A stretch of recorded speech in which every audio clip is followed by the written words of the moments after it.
मोह का भंजन किया, लेकिन मोह के भंजन के क्रम में आप मेरे अंदर जो आपकी तस्वीर है, जो आपकी छवि है, जो आपके नाम का आधार है, उसे मत मिटाइएगा, कृपा करिएगा। भगवान ने नारद पर कृपा करी।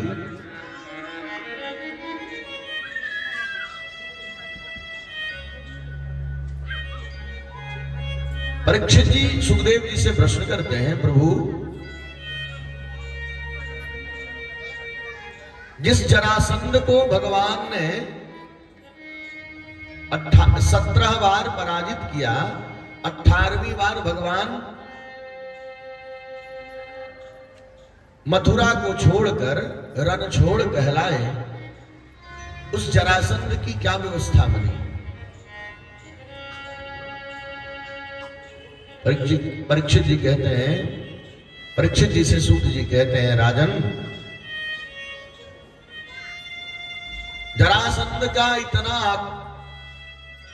जरासंध इतना आक्रांता हो गया कि उन्होंने विश्व के 88,000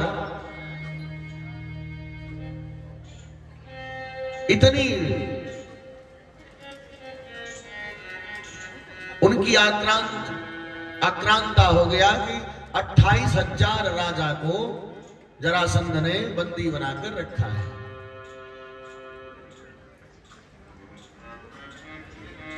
सभी राजा भगवान से स्तुति करते हैं, भगवान कृष्ण कृष्णा प्रमेयात्मन, कृष्ण कृष्णा प्रमेयात्मन, प्रपन्न भयभंजना, वयं त्वां शरणं यामो भवभीता पृथक् धियः। हे भय के भंजन करने वाले, वयम हम लोग, हम सभी राजा आपको एक साथ स्तुति करते हैं कि प्रभु मेरे भय का, जरासंध रूपी जो भय है उसका भंजन करिए।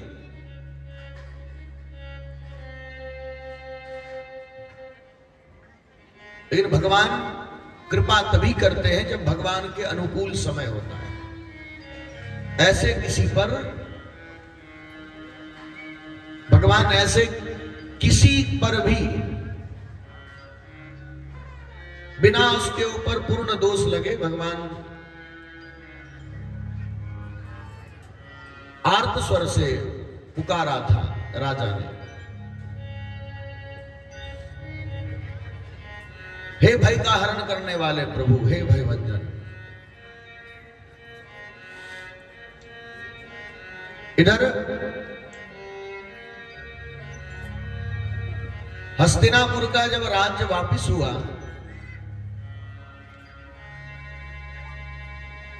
युधिष्ठिर जी राजसू यज्ञ कर रहे हैं। राजसू यज्ञ वही कर सकता है जो संसार के समस्त राजाओं को जिसने जीत लिया हो। राजसू यज्ञ का करने से पूर्व संसार के सभी राजाओं को जीतना पड़ता है। भगवान धर्मराज के पास गए, धर्मराज जी हमने सुना कि आप राजसू यज्ञ कर रहे हैं, लेकिन आपने संसार के समस्त राजाओं को जीत लिया। युधिष्ठिर जी कहते हैं, भगवान हमने एक राजाओं को छोड़कर, जिसका नाम है जरासंध, बाकी जो भी राजा थे सबको हमने जीत लिया है। राजाओं को जीतकर जो संपत्ति आती है, उसी संपत्ति से राजसू यज्ञ होता था।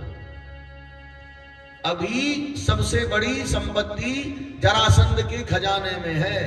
हे धर्मराज, आप राजसू यज्ञ नहीं कर सकते बिना जरासंध को जीते।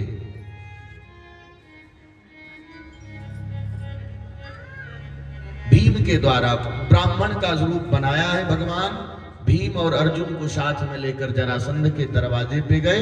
जरासंध भी पहचान लेता है उनके स्वरूप से। कितना भी हम अपने स्वरूप पे पेंटिंग डेंटिंग कर लें, अब तो बड़ी डेंटिंग की व्यवस्था है, बदल सकते हैं, लेकिन पहले ऐसी व्यवस्थाएं नहीं थी। तो लेकिन उसके बाद भी जो पहले की जमाने की बात करना, अब तो बिल्कुल बदल देते हैं।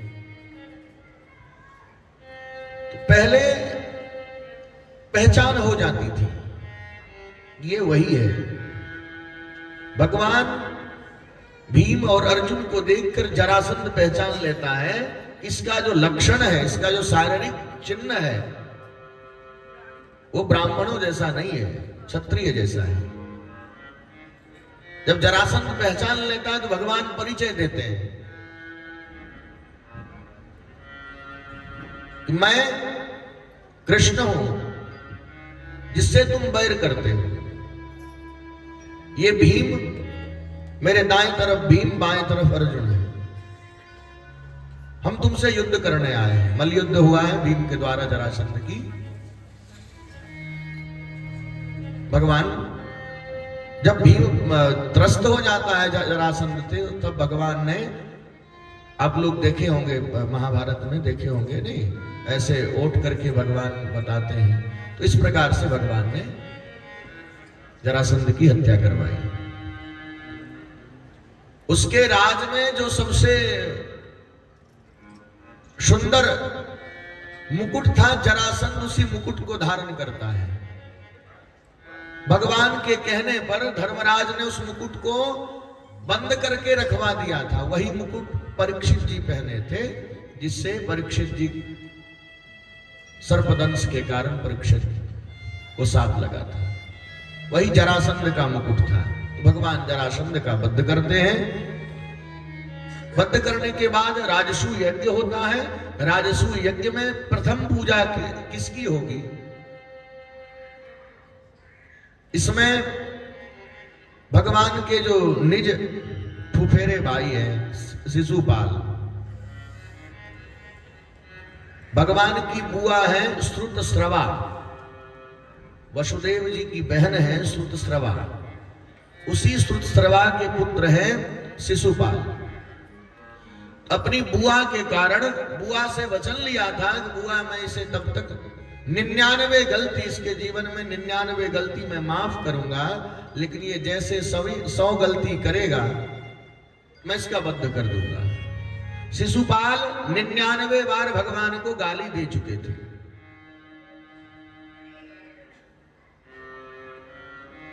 सभा में बैठे थे, किसकी प्रथम पूजा हो, सबों ने एक बार सहमति दी कि जिसके कारण मेरी संपदा लौटी है, जिसके कारण मेरा वैभव लौटा है, वही तो मेरा भगवान है। दुकानदार लिखते हैं कि ग्राहक मेरा भगवान है, डॉक्टर साहब लिखते हैं कि मरीज मेरा भगवान है, क्योंकि मेरी व्यवस्थाएं उनसे बनती है।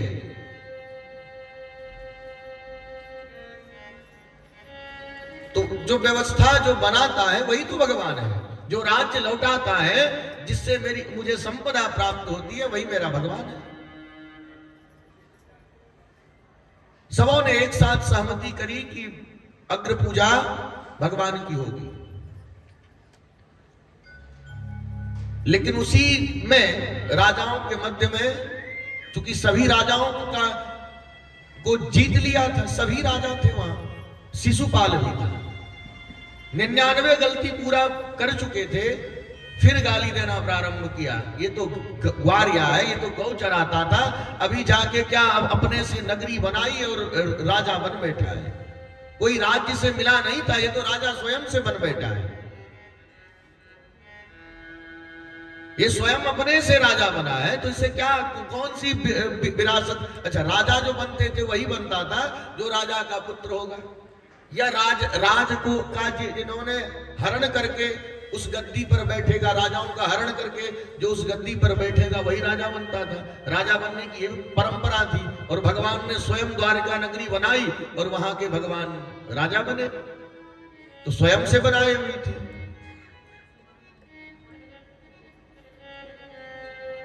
ये तो ग्वारिया है, ब्रज में जाके गो चराता था। जैसे ही ब्रज की बात आई महाराज, भगवान को ब्रज याद आने लगा। शिशुपाल से कहता है, शिशुपाल अब तू रुक जा, अब एक भी बार अगर तूने कुछ कहा। फिर शिशुपाल ने कहा, भगवान ने अपने सुदर्शन को आदेश दिया, शिशुपाल के सर को धड़ से भगवान अलग करते हैं। बोले शिशुपाल मर्दन भगवान की, द्वारिकाधीश भगवान की। अब शिशुपाल के कई मित्र थे। अच्छा, जिससे मेरी शादी होनी हो उससे शादी न कराकर अगर कोई दूसरा उससे शादी कर ले तो मन में तो रोष होता ही।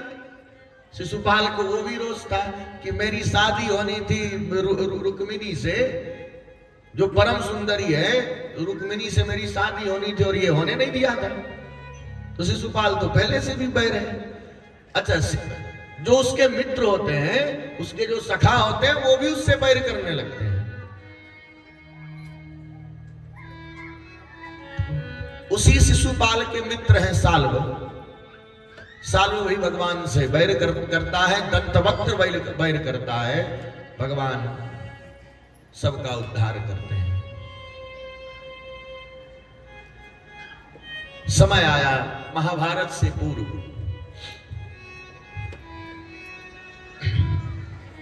महाभारत होने को है।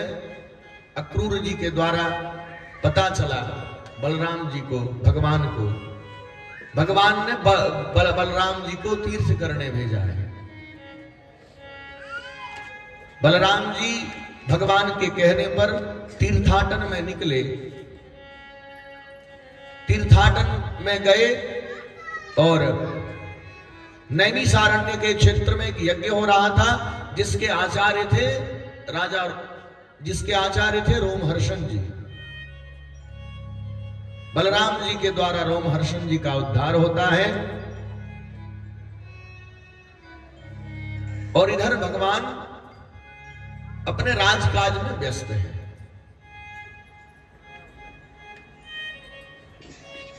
आज भगवान के जीवन में थोड़ी शांति है,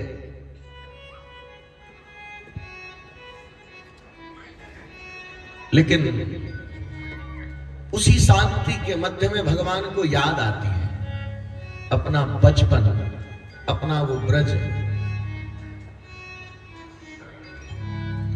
ब्रज के लोग, मथुरा, वो गुरुकुल, वो सांदीपनी का गुरुकुल। कभी कभी हम लोगों को भी जीवन में, जब हम कभी सुकून में बैठते हैं, अच्छे से बैठते हैं अपने जीवन में, तो वो याद आता है जो बचपन हम लोग साथ में घर में अपने भाई बहन के साथ बैठते थे, हंसी मजाक होती थी, वो कभी कभी याद आती है। आज उसी याद में भगवान है। अपने पिछले जो भगवान राजा बनने से पहले जो थे, उस सीन को भगवान, उस दृश्य को भगवान याद करते हैं।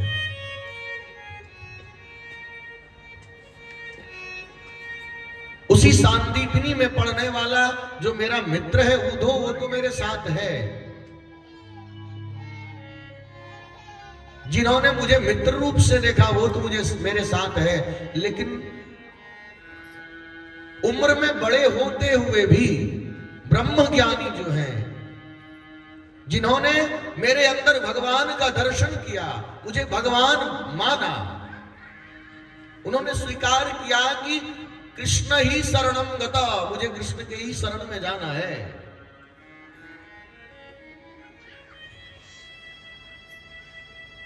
भगवान तो सर्वज्ञ है।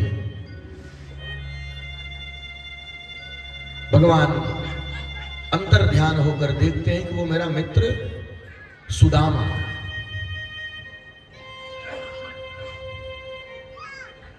निर्धन था। जब हम गुरुकुल से लौटने लगे तो हमने सबको कहा कि जिसे जो चाहिए आप मांगिए, लेकिन वो ही मेरा ऐसा मित्र निकला। उद्धव ने मुझे कहा कि मैं तेरे साथ रहना चाहता हूं। जो मुझे परम सखा है, जो मेरे परम सखा है, लेकिन सखा के साथ साथ चूंकि मैं तो सखैव सख्यू, मैं तो मुझे जो जिस भाव से भजता है मैं उसको उस भाव से मिलता हूं।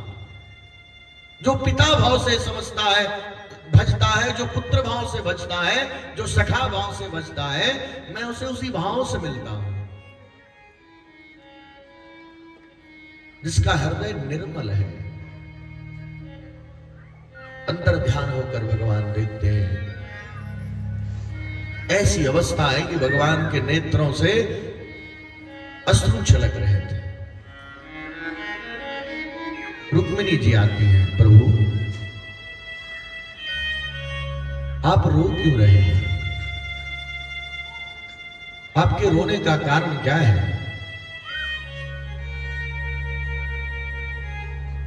भगवान रुक्मिणी जी से, रुक्मिणी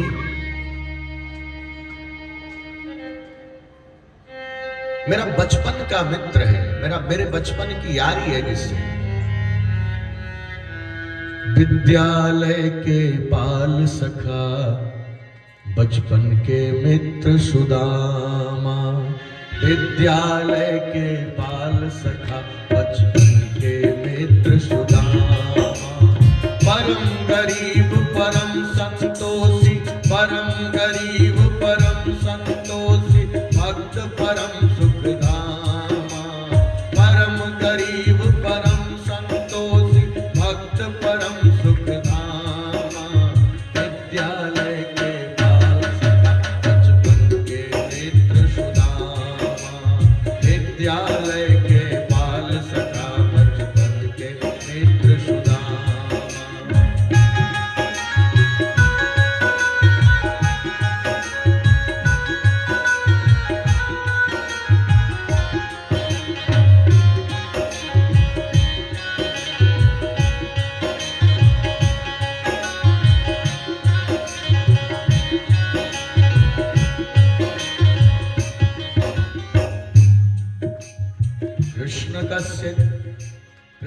कृष्णस्यासीत्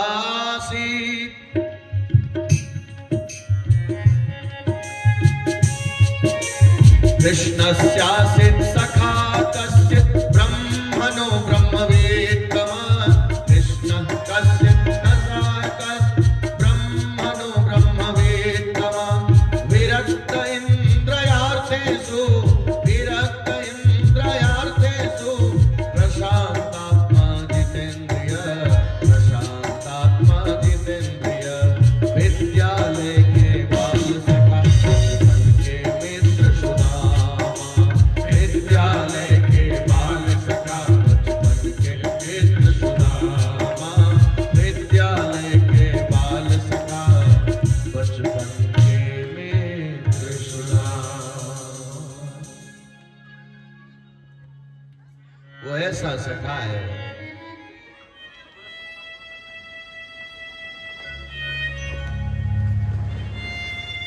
जाति से तो ब्राह्मण है, लेकिन ब्राह्मणों में भी वो ऐसा ब्राह्मण है जिसके लिए वेद कहता है कि ब्राह्मणोस्य मुखमासीद। जिसके हृदय में ब्रह्म का ज्ञान हो, जिसने अपने जीवन में ब्रह्म को प्राप्त किया हो,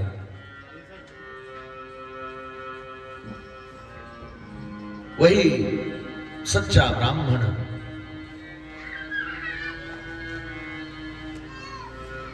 वो मेरा मित्र,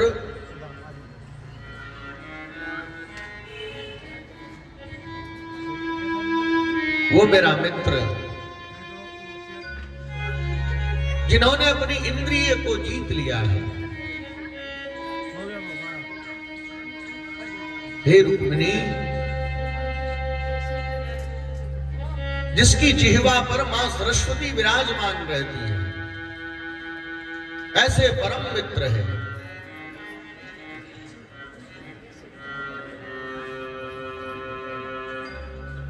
रुक्मिणी, मैं देख पा रहा हूं कि आज उसके घर खाने को भी नहीं है। वो मुझसे मांग सकता था। जिस समय हमने कहा उसे कि आप लोग कुछ मांगिए, तो उन्होंने मेरे से मांगा कि आपके चरणों में मेरी प्रीति बढ़े, बस इतनी कृपा कर दो। हे कृष्ण, अगर मुझे कुछ देना है तो इतनी कृपा कर दो कि मेरा जो मन है वो आपके चरणों में लगा रहे।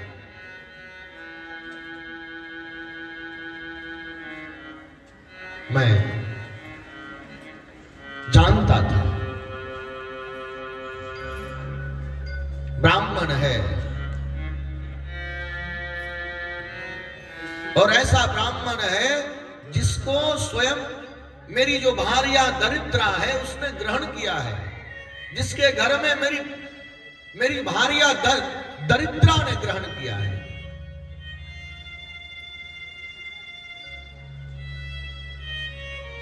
हे रुक्मिणी, मेरी भार्या है जिसका नाम है दरिद्रा, वो जिसके घर वर्ण करती है, वो जिसके घर को जाती है, जैसे तुम जिसके घर में जाती हो उसके घर में मंगल होता है, और वो दरिद्रा जैसे उसके जीवन में आती है तो जीवन में इतनी बाधाएं आने लगती है।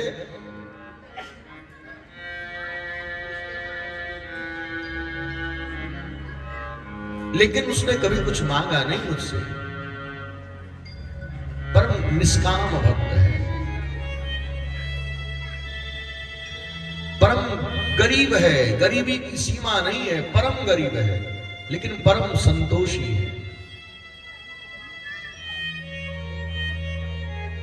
संतोष भी इतनी है कि जिसके सामने त्रैलोक्य के पति, त्रैलोक्य के भुवनपति जिसके सामने बैठे हैं, त्रैलोक्य पति जिसे कह रहे हैं कि तू मुझे वर्ण कर, और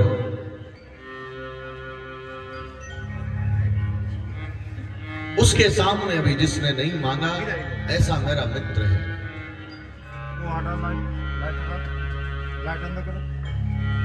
भगवान ब्राह्मण का रूप बनाते हैं। ब्राह्मण ने ब्राह्मण का रूप बनाया और सुदामा के घर प्रभु जाते हैं।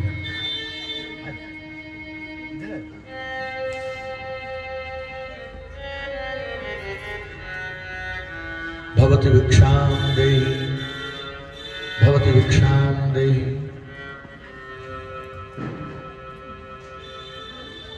उधर से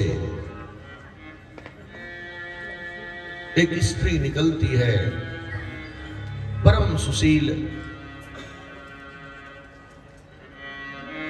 लेकिन वो बेचारी दे भी तो क्या दे।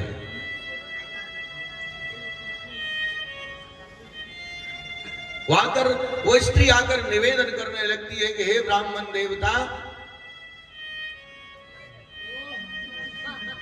मैं भला आपको क्या दे सकती हूं। मैं जानता हूं कि ब्राह्मणों की वृत्ति भिक्षा वृत्ति है। मैं भी ब्राह्मणी हूं और मैं ये जानती हूं कि ब्राह्मणों की वृत्ति है भिक्षा वृत्ति। अच्छा लग रहे हैं तो आपको दर्शन भी देंगे थोड़ी देर में, है ना। अभी हम सबों को दर्शन देंगे। रुक्मिणी कृष्ण भगवान है, राधा कृष्ण है नहीं है। ये रुक्मिणी और कृष्ण है। पहले ये जानिए कि है क्या।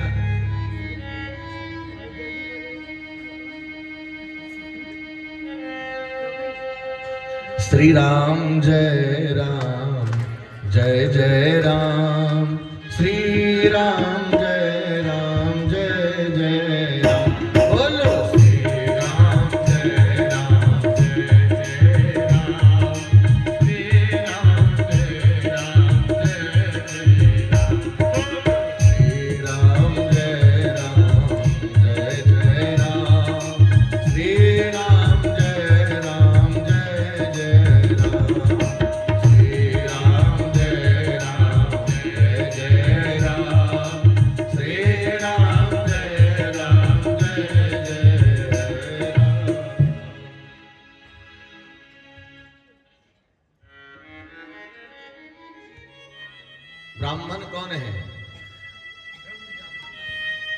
कौन है ब्राह्मण?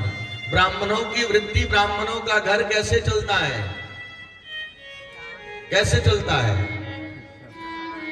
और जो धर्मशास्त्र कहता है वही ब्राह्मण हो सकता है, जिसका घर अध्ययन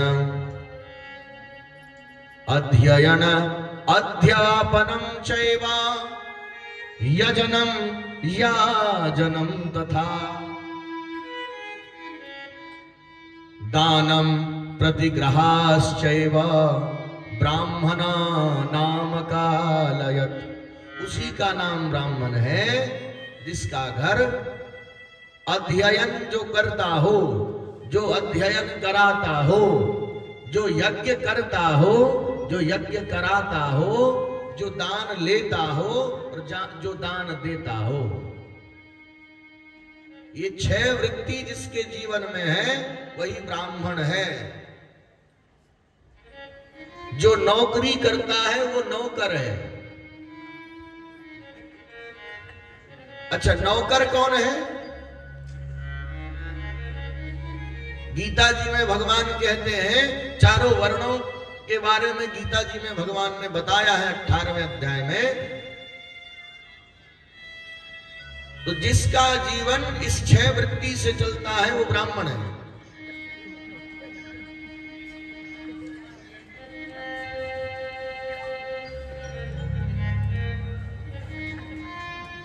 दो मिनट में सुदामा चरित्र हो जाएगी। 2 मिनट में अगर कहेंगे तो आप 2 मिनट में करवा सकते हैं सुदामा चरित्र फटाक से।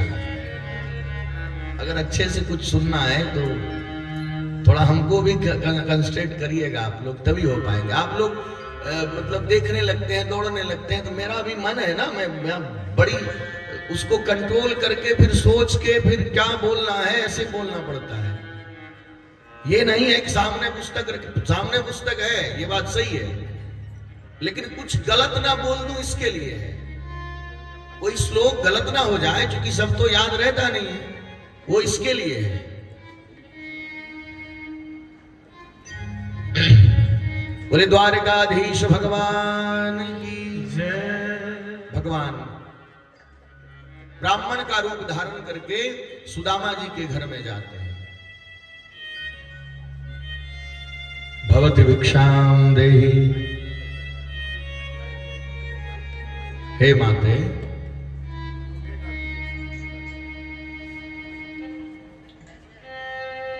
भवति भिक्षाम देहि।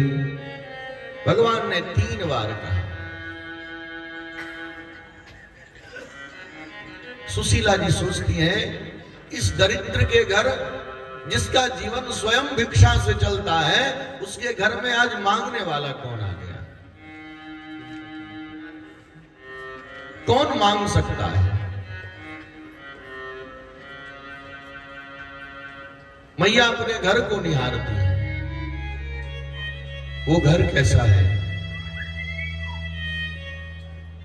हे प्रभु, वो भगवान को बार बार कोसने लगती है। हे प्रभु, ऐसे दिन मुझे क्यों दिखाए?